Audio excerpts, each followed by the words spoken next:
hustisya. Mas pinaburan pa nila ang mga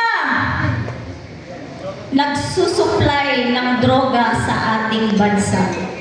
Sa panahon ni PRRD, ramdam namin ang kanyang malasakit sa mga OFW. Nilinis niya ang Pilipinas para maging ligtas ang pamilya ng mga OFW. Dahil ayaw niya na maging adik ang mga anak ng OFW. Ayaw niya na mabiktima ng isang adik ang pamilya niya dito sa Pilipinas. Nakakadismaya po ang nangyayaring korupsyon ngayon. Kung noon, nire-respeto tayo ng ibang bansa dahil sa kasipagan natin, ngayon po, binabansagan tayo ng flood control. Hiyang-hiya po ang ating mga kababayang OFW.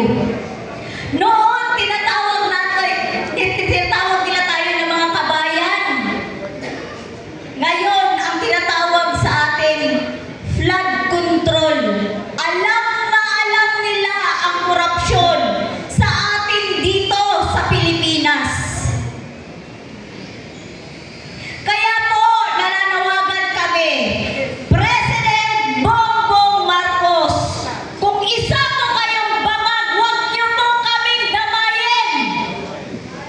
Maawa sa mga OFW. Bumaba po kayo sa pwesto dahil hindi po kayo karapat-dapat na maging presidente namin. Sana po ang mga Pilipino, suportahan natin kung ano ang nasa batas. Kung bababa man si President Bongbong Marcos, succession of position ang kailangan